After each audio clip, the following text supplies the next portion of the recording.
नमस्कार दोस्तों, मैं अर्जुन आपका स्वागत करता हूँ स्टे बाय अर्जुन के यूट्यूब चैनल में। तो दोस्तों, आज की हमारी क्लास है राज्य के नीति निर्देशक सिद्धांत के बारे में। जो है दोस्तों, आज की हमारी क्लास है।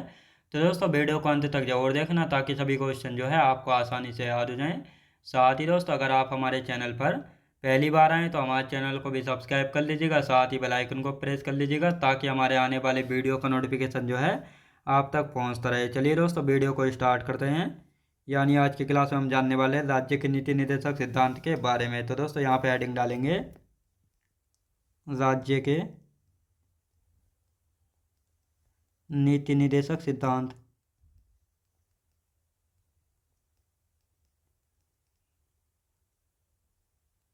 नीति निर्देशक सिद्धांत के बारे में जो है जानने वाले हैं। तो दोस्तों, यहाँ पे हम 2 मिनट जो है रिवीजन कर लेते हैं कल की क्लास का। यानी कल की क्लास में जो हम राज्य के नीति निर्देशक सिद्धांत के जो है कुछ पॉइंट जो है पढ़ चुके थे। जैसे जो राज्य के नीति निर्देशक सिद्धांत हैं, इनको जो है संविधान के भाग 4 में रखा गया है।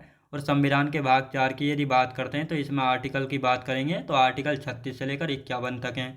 और दोस्तों, जो राज्य के नीति निर्देशक सिद्धांत है, इनको जो है आयरलैंड के संविधान से लिया गया है।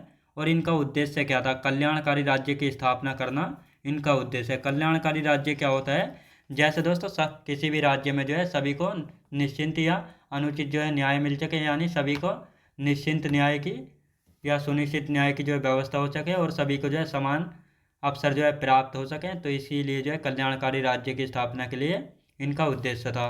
और साथ ही जो डीपीएसपी यानी राज्य के नीति निर्देशक सिद्धांत है, न्यायालय द्वारा इनको लागू नहीं कराया जा सकता क्योंकि इन्हें वैधानिक शक्ति प्राप्त नहीं है। तो इन सभी के बारे में हम कल की क्लास में चर्चा कर चुके थे। तो आज की क्लास में हम जानेंगे दोस्तों डीपीएसपी से संबंधित कथन। जैसे डॉक्टर बी आर अम्बेडकर साहब ने जो है डीपीएसपी यानी राज्य के जो नीति निर्देशक हैं, इनको दोस्तों डीपीएसपी कहा जाता है शॉर्ट में, यानी directive principle of state policy इनको कहा जाता है। तो इसलिए इनको शॉर्ट में डीपीएसपी लिख लेते हैं। तो अब लिखते हैं दोस्तों यहाँ पे डॉक्टर बी आर अम्बेडकर साहब के डॉक्टर बी आर अम्बेडकर ने जो है डीपीएसपी को क्या कहा था? डीपीएसपी को क्या कहा था? संविधान की एक अनोखी विशेषता कहा था। संविधान की एक अनोखी विशेषता कहा। तो ये आपको याद रखना है। यानी डीपीएसपी को जो है संविधान की एक अनोखी विशेषता किसने कहा था? डॉक्टर बी आर अम्बेडकर साहब जी के द्वारा जो है कहा गया था। अब यहाँ पे हम बात करते हैं केसी व्हीलर। केसी व्हीलर केसी व्हीलर के द्वारा जो है क्या कहा गया था? तो डीपीएसपी को जो है लक्ष्य और आकांक्षाओं का घोषणा पत्र कहा था। डीपीएसपी को लक्ष्य और आकांक्षाओं का आकांक्षाओं का आकांक्षाओं का आकांक्षाओं का घोषणा पत्र कहा था।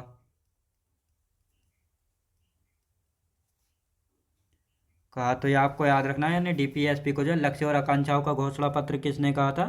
केसी व्हीलर के द्वारा जो है कहा गया था। दोस्तों, अब एमएल यानी यानी एलएम सिंघवी ने डीपीएसपी को जो है संविधान की जीवनदायी प्रावधान कहा था। एलएम सिंघवी ने एलएम सिंघवी की यदि बात की जाए तो इन्होंने जो है डीपीएसपी को संविधान का जीवनदायी प्रावधान का संविधान का जीवनदायी प्रावधान कहा। तो ये आपको याद रखना। अब दोस्तों, यहाँ पे हम बात करते हैं टीटी कृष्णाचार्य ने क्या कहा था? टीटी कृष्णाचार्य इन्होंने जो है डीपीएसपी को क्या कहा था? इन्होंने डीपीएसपी को भावनाओं का वास्तविक कूड़ादान या सच्चा कूड़ादान जो है कहा था। लिखेंगे डीपीएसपी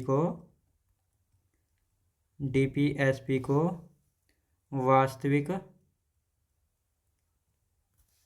यानी भावनाओं का वास्तविक कूड़ादान कहा था। डीपीएसपी को भावनाओं का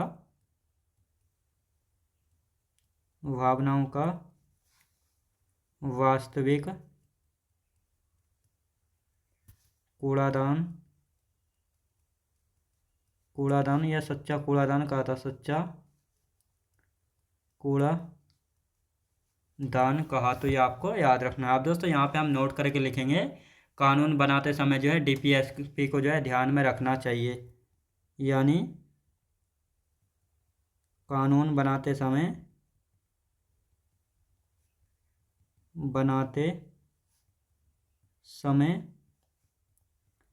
डीपीएसपी को ध्यान में रखना चाहिए। तो ये कहा गया यहाँ पे, तो ये आपको याद रखना है। अब दोस्तों यहाँ पे हम बात करेंगे, जो ये डीपीएसपी हैं तो इनको जो है 3 वर्गों में जो है विभाजित किया गया है, यानी 3 वर्गों में इनको विभाजित किया गया है। तो ये 3 वर्ग कौन कौन से हैं? जैसे समाजवादी सिद्धांत, जिसमें आर्टिकल 38, 39, 40, 39 से 41, 42, 43, 43 से तथा 47 को रखा गया है। दूसरा सिद्धांत है गांधीवादी सिद्धांत। इसमें जो है दोस्तों आर्टिकल 40, 43, 43 भी, 46, 47 और 48 को रखा गया है। और उदार बौद्धिक सिद्धांत ये तीसरा है। तो दोस्तों इसमें जो है आर्टिकल 44, 45, 48, 48 से 49, 50 तथा 51 को जो है रखा गया है। तो दोस्तों अब इनको लिख लेते हैं और फिर आर्टिकल 36 से जो है लिखना स्टार्ट करेंगे। तो यहाँ पे हम बात करेंगे, इनको 3 भागों में विभाजित किया गया है, 3 भागों में विभाजित किया गया। इनको जो है दोस्तों 3 भागों में जो है विभाजित किया गया है। तो ये आपको याद रखना है कौन कौन से 3 भाग हैं। तो यहाँ पे हम बात करते हैं, सबसे पहले कौन सा भाग है? समाजवादी सिद्धांत।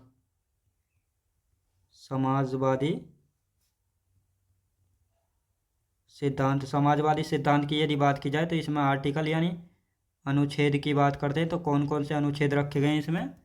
आर्टिकल 38, 39, 39 से रखा गया है। फिर दोस्तों 41, 42 को भी रखा गया है, 43 को रखा गया है, 43 से तथा 47 को जो है समाजवादी सिद्धांत में जो है रखा गया। अब दोस्तों आते हैं गांधीवादी सिद्धांत। गांधीवादी सिद्धांत की यदि बात करते हैं तो इसमें कितने आर्टिकल यानी अनुच्छेदों को रखा गया है? तो दोस्तों यहाँ पे हम बात करते हैं आर्टिकल 40, 43,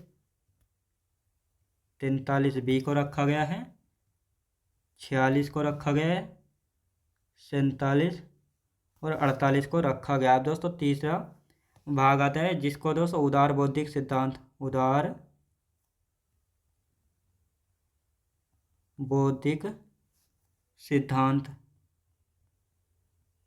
इसमें जो है कितने आर्टिकल रखे गए दोस्तों? इसमें कितने आर्टिकल जो है रखे गए? तो यहाँ पे हम बात करते हैं 44 रखा गया है दोस्तों, 44, 45, 48, 48 से रखा गया है, 49, 50 तथा 51 को जो है इसमें रखा गया। तो ये आपको याद रखना है। अब दोस्तों इसका एक बार रिवीजन करेंगे और फिर आर्टिकल 36 से हम लिखना स्टार्ट करेंगे।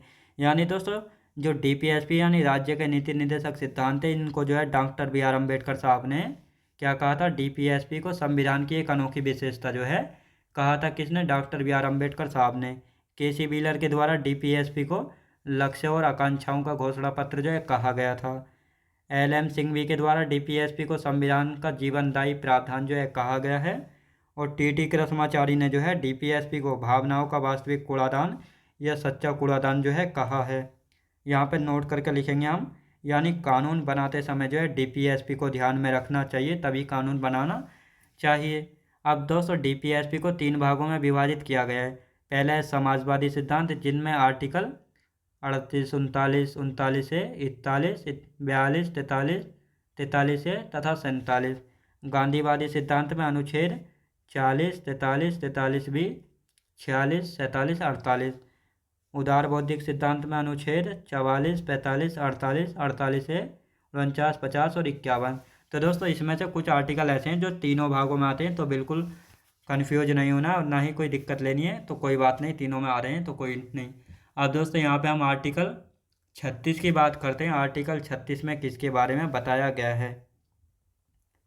अनुच्छेद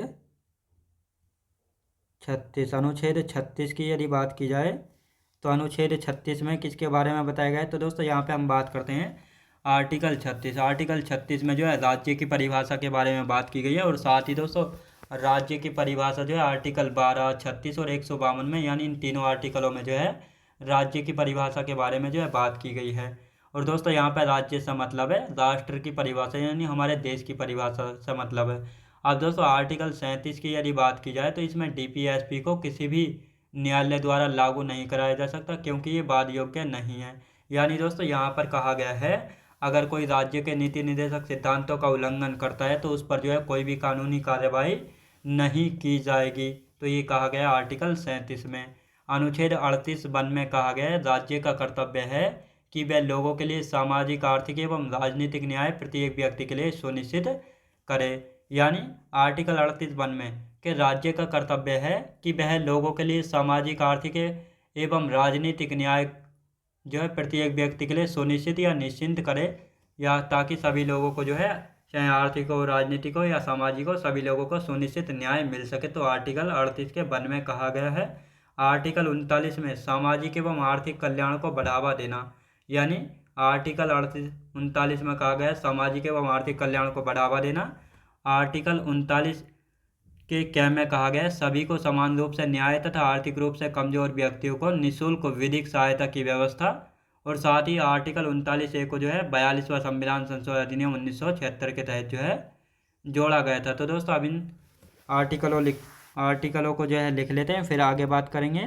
तो आर्टिकल 36 में राज्य की परिभाषा के बारे में बात की गई। राज्य की परिभाषा, राज्य की परिभाषा जब हमने आर्टिकल 12 पढ़ा था तो उसमें जो हमने इसकी परिभाषा को जो है लिखा था, तो बिल्कुल कंफ्यूज जो है नहीं होना, वहाँ पर जो है आप देख सकते हैं। दोस्तों अब यहाँ पे हम बात करेंगे अनुच्छेद 37। अनुच्छेद 37 की यदि बात की जाए तो इसमें किसके बारे में चर्चा की गई है? इसमें दोस्तों किसके बारे में चर्चा की गई? इसमें जो है डीपीएसपी को किसी भी न्यायालय द्वारा लागू नहीं कराया जा सकता। लिखेंगे डीपीएसपी को किसी भी न्यायालय द्वारा लागू नहीं कराया जा सकता, नहीं कराया जा सकता है, क्योंकि ये वाद योग्य नहीं है। क्योंकि ये वाद योग्य नहीं है। तो ये आपको याद रखना है। अब यहाँ पे हम बात करेंगे आर्टिकल 38 की। अनुच्छेद 38 के वन में, अनुच्छेद 38 के वन की यदि बात की जाए तो इसमें किसके बारे में चर्चा की गई? इसमें कहा गया है राज्य का कर्तव्य है, लिखेंगे राज्य का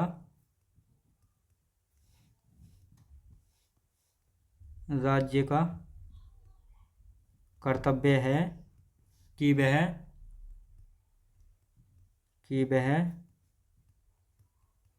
लोगों के लिए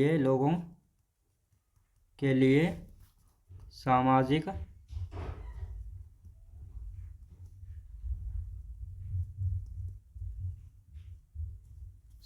आर्थिक एवं राजनीतिक न्याय प्रत्येक व्यक्ति के लिए सुनिश्चित कर सके। राजनीतिक न्याय प्रत्येक व्यक्ति के लिए सुनिश्चित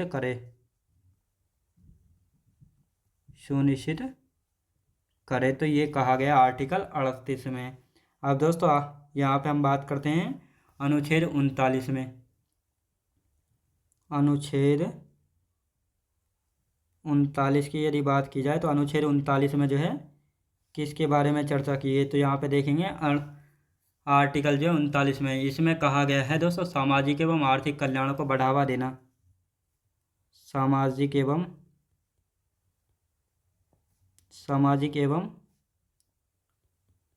आर्थिक कल्याण को बढ़ावा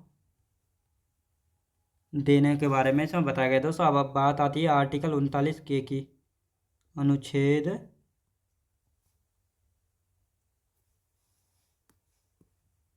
39 का क्या, अनुच्छेद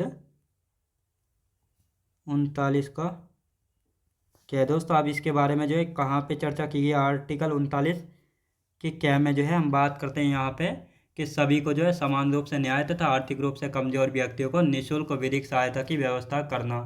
अब सबसे पहले हम बात करते हैं आर्टिकल 39 क्या को जो है 42वां संविधान संशोधन अधिनियम 1976 के तहत जो है जोड़ा गया था। 42वां संविधान संशोधन अधिनियम 1976 के तहत जोड़ा गया था। किसके तहत, 1976 के तहत जोड़ा गया। अब दोस्तों यहाँ पे हम बात करते हैं, यहाँ पे जो है सभी व्यक्तियों को सभी को समान रूप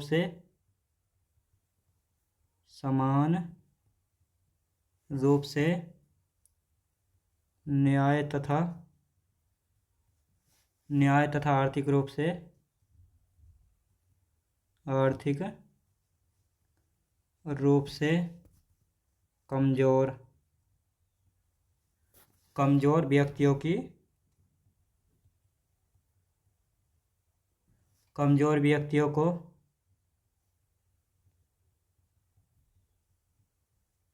कमजोर व्यक्तियों को निःशुल्क विधिक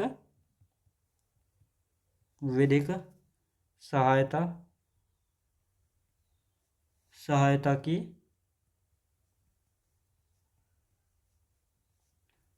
की व्यवस्था करना। तो ये आपको याद रखना। आप दोस्तों पहला अब इनका एक बार रिवीजन कर लेते हैं और उसके बाद जो हम आगे जो है पढ़ेंगे। तो दोस्तों यहाँ पे हम बात करते हैं अनुच्छेद 36 में राज्य की परिभाषा के बारे में बताया गया, और साथ ही अनुच्छेद 37 में यानी डीपीएसपी को किसी भी न्यायालय द्वारा लागू नहीं कराया जा सकता, क्योंकि ये बाध योग्य नहीं है। क्योंकि दोस्तों ये जो है बाध योग्य नहीं है। आर्टिकल 38(1) में कहा गया है राज्य का कर्तव्य है कि वह लोगों के लिए सामाजिक, आर्थिक एवं राजनीतिक न्याय प्रत्येक व्यक्ति के लिए सुनिश्चित या निश्चिंत करे, यानी सभी को जो है सामाजिक, आर्थिक व राजनीतिक न्याय मिले, तो ये राज्य का कर्तव्य आर्टिकल 38 के 1 में कहा गया है। अनुच्छेद 39 में सामाजिक एवं आर्थिक कल्याण को बढ़ावा देना। अनुच्छेद 39 के क्या में, यानी इसको जो है दोस्तों 42वां संविधान संशोधन अधिनियम 1976 के तहत जोड़ा गया था, और इसमें कहा गया है सभी को समान रूप से न्याय तथा आर्थिक रूप से कमजोर व्यक्ति को जो है निःशुल्क विधिक सहायता की व्यवस्था करना। तो ये आर्टिकल 39 के क्या में जो है कहा गया है दोस्तों। अब आते हैं आर्टिकल 39 के घ में, यानी स्त्री एवं पुरुष को जो है समान कार्यों के लिए जो है समान वेतन का प्रावधान है। आर्टिकल 40 में ग्राम पंचायतों का गठन। आर्टिकल 41 में सभी नागरिक अपनी योग्यता के अनुसार जो है रोजगार व शिक्षा पा सकें। आर्टिकल 42 में कार्य करने की न्याय संगत एवं मानवीय दशाएं, स्त्री को प्रसूति सहायता। आर्टिकल 43 में राज्य का कर्तव्य है कि वह कृषि और उद्योग में लगे हुए सभी मजदूरों को जीवन निर्वाह के लिए उचित मजदूरी मिल सके, इसका प्रबंध करने का काम किसका है, राज्य का है। तो ये आपको याद रखना है। तो आप दोस्तों इनको लिख लेते हैं। आर्टिकल 39 का घ यहाँ पे लिखेंगे। आर्टिकल 39 का घ में जो है क्या कहा गया है, अनुच्छेद 39 का घ। अनुच्छेद 39 के घ की यदि बात की जाए तो इसमें क्या कहा गया है, तो दोस्तों इसमें कहा गया है सभी नागरिक, इसमें क्या कहा गया है दोस्तों, स्त्री एवं पुरुषों को समान कार्यों के लिए समान वेतन का प्रावधान है। स्त्री एवं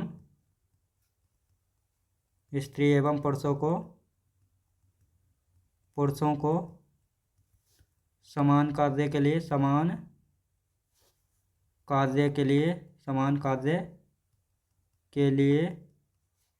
समान वेतन का प्रावधान है। तो दोस्तों पहले जो है इनको हम थ्योरी वाई लिखेंगे और इसके बाद जो है एक एक करके इनको अच्छे से समझेंगे। अब आर्टिकल 40 की यदि बात करते हैं, आर्टिकल अनुच्छेद 40, अनुच्छेद 40 में जो है किसके बारे में यहाँ पे कहा गया है? तो दोस्तों यहाँ पे हम बात करते हैं ग्राम पंचायतों का गठन के बारे में। ग्राम पंचायतों का गठन जो है आर्टिकल 40 में जो है किया गया है, तो इसके बारे में बताया गया है। यहाँ पे आर्टिकल 41 की बात करते हैं। अब सभी आर्टिकल 41, अनुच्छेद 41 की यहाँ पे हम बात करेंगे। अनुच्छेद 41, तो यहाँ पे हम बात करते हैं दोस्तों अनुच्छेद 41 में, यानी सभी नागरिक अपनी योग्यता के अनुसार रोजगार व शिक्षा पा सकें। सभी नागरिक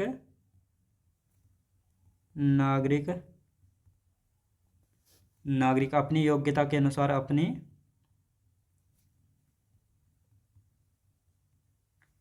योग्यता के अनुसार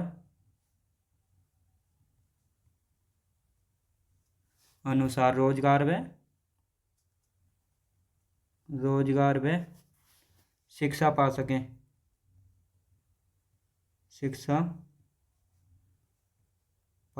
तो ये आपको याद रखना। अब दोस्तों यहाँ पे हम बात करते हैं अनुच्छेद 42 की।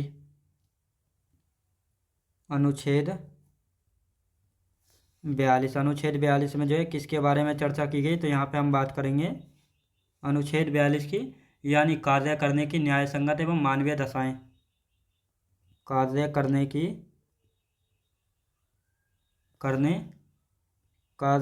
की न्याय संगत एवं मानवीय दशाएं। न्याय संगत एवं मानवीय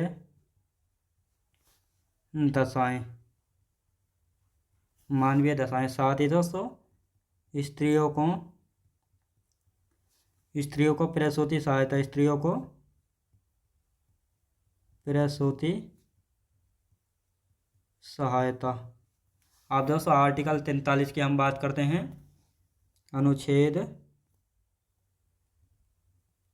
43, तो अनुच्छेद 43 की यदि बात करते हैं तो दोस्तों 43 की, तो दोस्तों इसमें जो है राज्य का कर्तव्य लिखेंगे।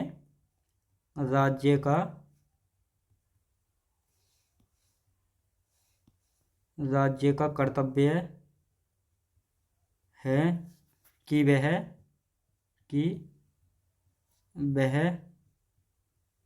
कृषि और उद्योग में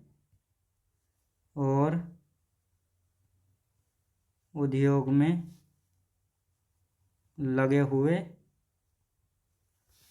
हुए सभी मजदूरों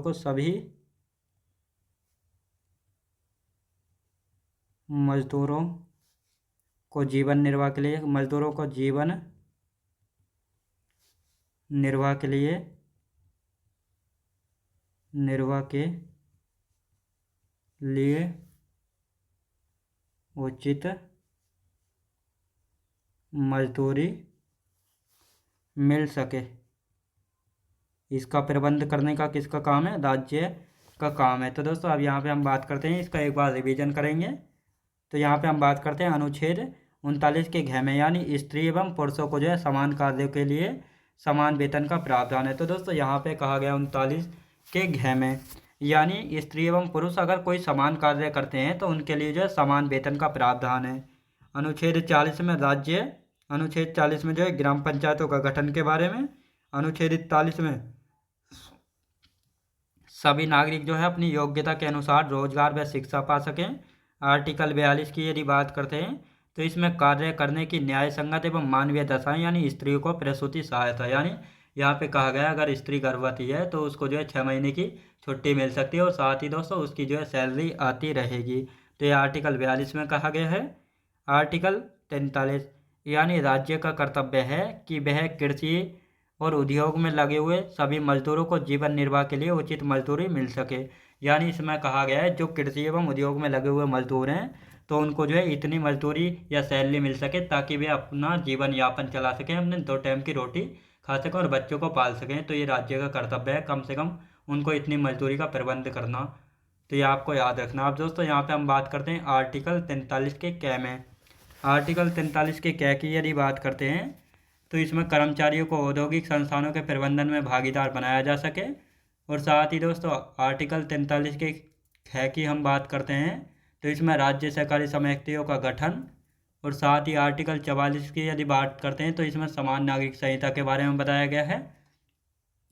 और आर्टिकल 45 की यदि बात करते हैं तो इसमें जो है 6 वर्ष से कम आयु के बच्चों के लिए जो है प्रारंभिक बाल्यावस्था की देखरेख और शिक्षा का अधिकार। तो दोस्तों अब यहाँ पे हम इनको लिखना स्टार्ट करते हैं। आर्टिकल 43 का क्या लिखेंगे? अनुच्छेद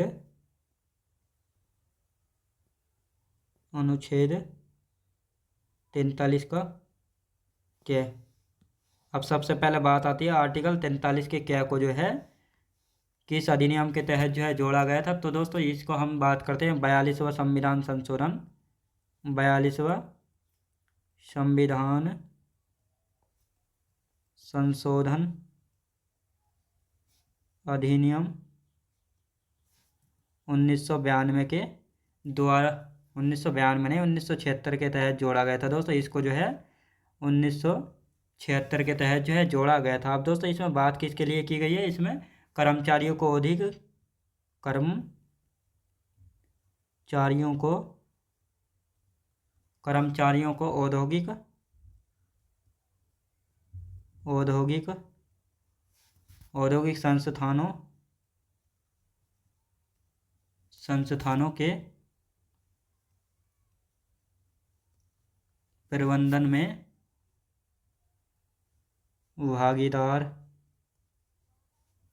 में भागीदार बनाया जा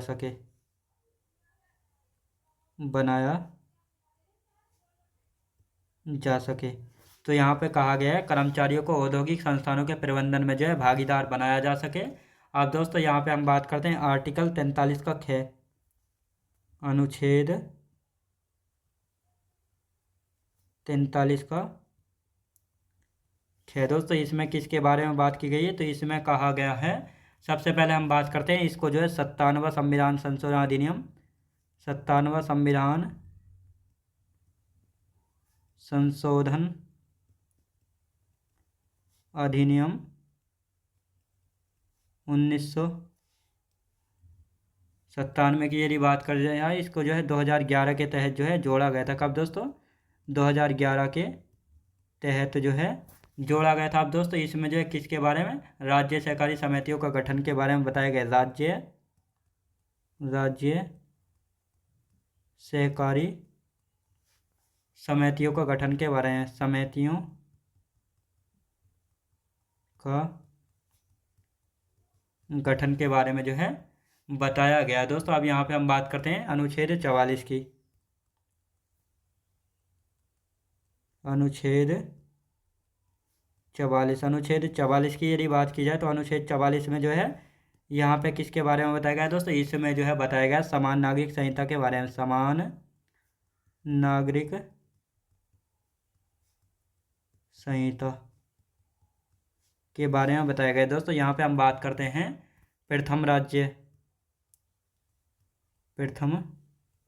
राज्य गोवा, यानी गोवा में जो है आज़ादी से पहले से ही जो है समान नागरिकता संहिता लागू है। और आज़ादी के बाद पहला राज्य, आज़ादी के बाद पहला कौन सा है दोस्तों? प्रथम राज्य यूके, यानी उत्तराखंड होता है यूके दोस्तों, उत्तराखंड। तो ये आपको याद रखना है। अब दोस्तों यहाँ पे हम बात करते हैं यानी आर्टिकल 43 के क्या में, यानी इसको जो है 42वां संविधान संशोधन अधिनियम 1976 के तहत जोड़ा गया था। इसमें कर्मचारियों को औद्योगिक संस्थानों के प्रबंधन में भागीदार बनाया जा सके। आर्टिकल 43 के ख में इसको जो है 57वां संविधान संशोधन अधिनियम 2011 के तहत जो है जोड़ा गया था। और इसमें कहा गया है राज्य सहकारी समितियों का गठन के बारे में। साथ ही आर्टिकल 44 में समान नागरिकता संहिता लागू। तो दोस्तों आज़ादी से पहले जो है लागू करने वाला प्रथम राज्य गोवा है और आज़ादी के बाद जो है प्रथम राज्य लागू करने वाला उत्तराखंड है। समान नागरिकता संहिता को याद रखें दोस्तों, समान नागरिक संहिता को। तो दोस्तों आज की क्लास जो है हमारी यहीं तक रहेगी और इससे आगे का हम कल की क्लास में कंटिन्यू करेंगे। तो दोस्तों मैं उम्मीद करता हूँ आपको वीडियो क्वालिटी कंटेंट वगैरह सभी कुछ आपको पसंद आया होगा। पसंद आया तो लाइक शेयर और सब्सक्राइब करना बिल्कुल भी ना भूलें। साथ ही दोस्तों अगर आप हमारे चैनल पर पहली बार आएँ तो हमारे चैनल को भी सब्सक्राइब कर लीजिएगा, साथ ही बेल आइकन को प्रेस कर लीजिएगा ताकि हमारे आने वाले वीडियो का नोटिफिकेशन जो है आप तक पहुँचता रहे। चलिए दोस्तों मिलते हैं नेक्स्ट वीडियोज़ में।